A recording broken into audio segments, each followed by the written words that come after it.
എന്താടാ എന്നടാ അതെച്ചാ ഓളെ ചുണ്ട് പൊട്ടീനായിരുന്നു അപ്പം അതാണ് അല്ലാണ്ട് വേറെ ഒന്നുമല്ല. ഞാൻ പൊട്ടനാ? ഞാൻ പൊട്ടനാടാ ഞാൻ? പൊട്ടനാ ഞാൻ? ചുണ്ട് പൊട്ടീന്. ചുണ്ട് പൊട്ടി കണ്ടിട്ട് ചുണ്ട് കാണിച്ചു. നാളെ വേറെ എന്തെങ്കിലും പൊട്ടിയിട്ട് കാണിച്ചിട്ടെങ്കിലാ നോക്കടാ. ഈനേക്കാള് വലിയ കൂസ്റ്റുകൾ ഞാൻ എൻ്റെ പുഷ്കര കാലഘട്ടത്തിൽ കണ്ടിട്ടുണ്ട്. എന്റെ സബ്സ്ക്രിപ്ഷനിൽ എന്റെ വീഡിയോ കണ്ട് രസിച്ചിട്ട് സ്ക്രീൻഷോട്ട് എടുത്തിട്ട് അങ്ങ് പുറത്ത് വിട്ടിന്. നീ പുറത്ത് വിട്ടാ എനക്ക് എന്നിട്ട് ഈ പൈസ കൊടുത്തിട്ട് കാണുന്ന പരിപാടിയൊന്നും ഇല്ല. എടാ നാണം ഉണ്ടോടാ ചെറ്റേ. എടാ നിങ്ങളെ ഫ്രണ്ട്സിനെ കൊണ്ടുള്ള സബ്സ്ക്രൈബ് ചെയ്യിപ്പിക്കണം കേട്ടാ. ആകെ 299 റുപ്യല്ലേ ആവൂ. പിന്നെ ഉണ്ടല്ലോടാ എനക്കൊരു സജഷൻ ചോദിക്കാനുണ്ടായിരുന്നേ. ഞാൻ നാളെ ഈ ഡ്രസ്സ് ഓക്കെ ഒരു മിനിറ്റ് ഞാൻ ഫ്രണ്ട് ക്യാം ഓൺ ആക്കാം. എടാ ഈ ഡ്രസ്സ് എങ്ങനെയുണ്ടാവും? ഭയങ്കര ചൂടല്ലേ, നമുക്ക് പൊളിക്കാം. പിന്നെ ഫ്രണ്ട്സിനോടെല്ലാം പറയണേ സബ്സ്ക്രൈബ് ചെയ്യാൻ വേണ്ടിയിട്ട്. ഈ ഡ്രസ്സ്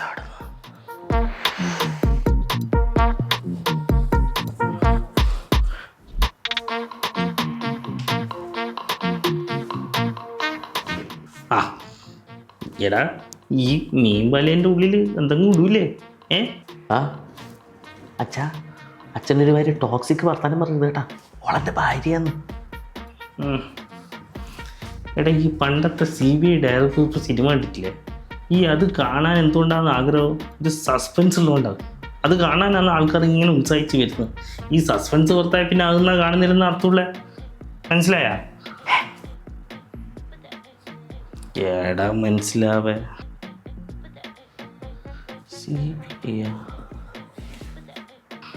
മനസ്സിലായ ഇതാന്നാ കഥ.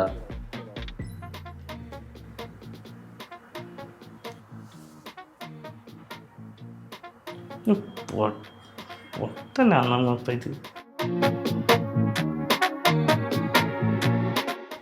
കഷ്ടം തന്നെ. എടാ ഇൻ്റെ ഈ ഒളിഞ്ഞോട്ടം മഹാമോശമാണ് കേട്ടുവാ. ഞാനൊന്നും എൻ്റെ പുഷ്കര കാലഘട്ടത്തിൽ പോലും നിൻ്റെ അമ്മേനെ ഒന്ന് ഒളിഞ്ഞു നോക്കുവോ അല്ലെ മോശമായ രീതിയിലൊന്നും പെരുമാറുകയോ ചെയ്തിട്ടില്ല കേട്ടുവാ. അപ്പോൾ പിന്നെ ഞാൻ എങ്ങനെ ഉണ്ടായിന്? അന്നൊരു ഇടവപ്പാതിയായിരുന്നു. അന്നല്ലേ ഇടവപ്പാതി എന്ന് പറഞ്ഞാൽ ഇപ്പോഴത്തെ മാതിരിയല്ല, ഇടക്കിടക്ക് കരണ്ട് പോകും. ഒരു ദിവസം തന്നെ കുറേ പ്രാവശ്യം പോവും വരും, പോവും വരും, വരും പോവും, വരും പോവും. ഒരു ചാറ്റലടിച്ചാൽ മതി കരണ്ട് ഇങ്ങനെ പോവാനായിട്ട് നിൽക്കും.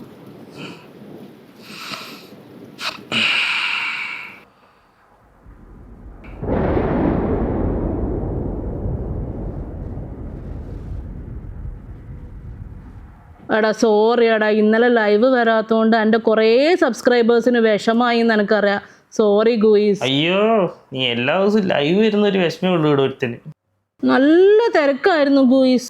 തിരക്കുണ്ടാവും. കേരളത്തിന് ഇനി അടുത്തല്ലേ മുഖ്യമന്ത്രി ഉണ്ടായിന്, അതുവരെ ഇവിടെ കാലമില്ലേനോ. അച്ഛാ ഞാൻ ഒരു കാര്യം ചോദിക്കട്ടെ, അച്ഛനോളെ ഒന്ന് ഉപദേശിച്ചൂടെ? ഞാൻ പറഞ്ഞാലും കേൾക്കൂലടായിരുന്നു. ഞാനും നിന്നമായി തന്നെയാണ്. ഞാൻ പറഞ്ഞാൽ കേൾക്കാൻ പോകുന്നില്ല. അച്ഛനൊരു അമ്മായി അച്ഛനായിട്ടല്ല, സ്വന്തം അച്ഛനായിട്ട് അവള് കാണുന്നു.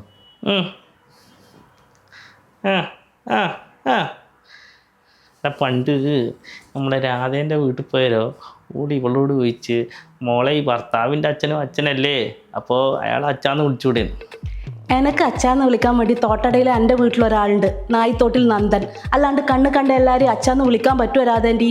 എന്നിട്ട് രാധ ചോദിച്ചാൽ ആ നായിത്തോട്ടിലെ അച്ഛൻ്റെ പ്രായമല്ല അയാളെക്കാൾ കൂടുതലും ഇല്ലേ ഇയാൾക്ക്, അപ്പം അച്ഛാന്ന് വിളിക്കുന്നതിൽ തെറ്റില്ലല്ലോ മോളേന്ന്. ഒന്നല്ലേ ഓളെന്നാ പറഞ്ഞാൽ അറിയാം.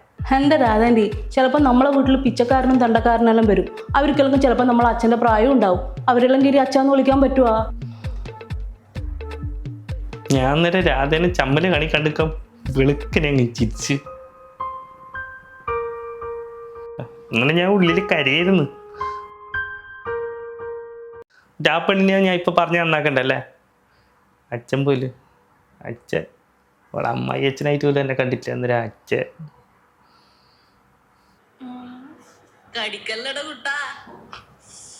ഇതാര്യാടാ ഫോണ്? ഏറെ ഫോണിത്? ഇതോളെ രണ്ടാമത്തെ ഫോണ്. അനക്ക് തോന്നിയെന്നാ അറിയാം, ഇത് ഇന്നെ പേടിയില്ലായിട്ടാ. നീ പേടിപ്പിച്ച് നിർത്തണേന് മോളാ. അച്ഛനല്ലേ മൂത്ത, അച്ഛൻ പഠിപ്പിക്ക്. എടാ നീയല്ലേ പഠിപ്പിക്കണ്ടേ, നിന്റെ അല്ലേ മോള്. ഒന്ന് സാറല്ല, അച്ഛൻ പഠിപ്പിക്ക്. നിന്നോളെ നീ പഠിപ്പിക്കണ്ട, ഞാനല്ല പഠിപ്പിക്കണ്ട. മൂത്ത ആളല്ലേ അച്ഛാ പേടിപ്പിക്കണ്ടേ, അച്ഛൻ പേടിപ്പിക്ക്. ഇത് പോടായിരുന്നു. അനക്ക് കുഴപ്പമില്ല, അച്ഛൻ പേടിപ്പിച്ചോന്ന്. സ്വന്തം ആളാ നീ എന്നെ പേടിപ്പിക്കണം, അല്ലാണ്ട് ഞാനാണ് പേടിപ്പിക്കണ്ടേ? അതൊന്നും നോക്കണ്ട, അച്ഛൻ പേടിപ്പിച്ചോ? എന്നെ കൂടെ ഇല്ല.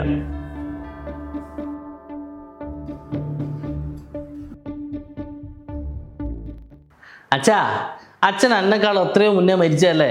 ഞാൻ ഈ അടുത്തല്ലേ അച്ഛാ മരിച്ചിന്. അച്ഛൻ എന്നിട്ട് ഈ മറ്റേ ഈ പേടിപ്പിക്കാനുള്ള ട്രിക്കൊന്നും അറിയില്ലേ? ഫോണാണ്.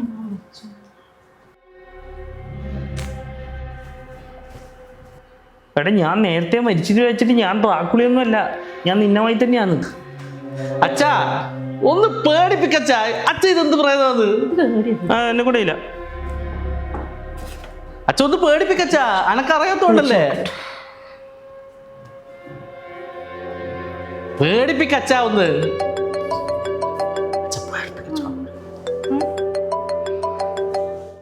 എന്നാ ഒരു ചെറിയ പരിപാടി കാണിക്കും. ചെറുത്. ഇവിടെ ഉണ്ടല്ലോ. അപ്പോൾ ഒരു സാധാരണ പ്രയത്നത്തിന് ചെയ്യാൻ പറ്റുന്ന ഒരു സംഭവം ചെയ്യാം. അത്രേ ഉള്ളൂ.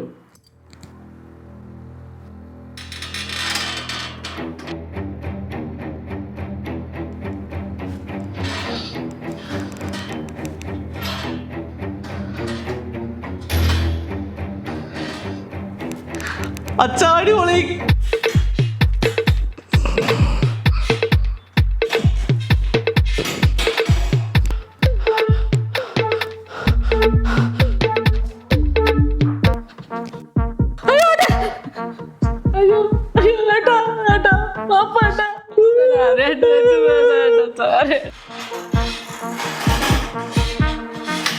പണ്ട് ഞാൻ ജോലിക്ക് പോകുമ്പോ അച്ഛാ ഇതിന്റെ പകുതി പൈസ കിട്ടല്ല. ഇപ്പൊ നോക്കിയാട്ടെ, അറിയാണ്ട് 299 സബ്സ്ക്രിപ്ഷൻ പേടിക്കുന്നുണ്ടല്ല. തൂറും.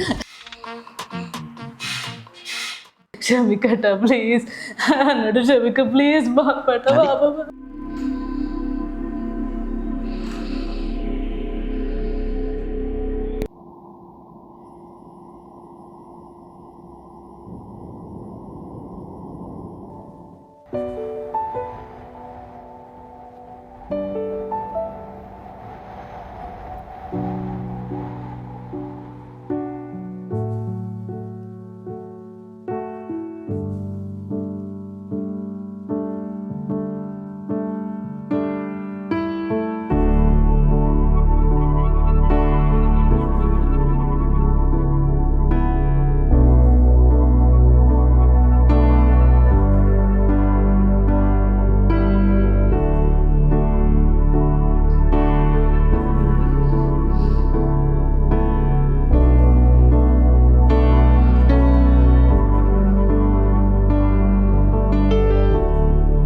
കാറ്റടിക്കാനെല്ലാം പഠിച്ചതല്ലടാ.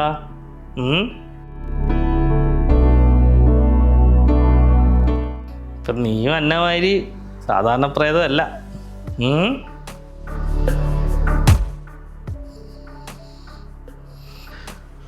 പാവ അച്ഛാ, ഒരു പൊട്ട ബുദ്ധിക്ക് തോന്നിയല്ലേ, നമുക്ക് വിട്ടുകളയാം.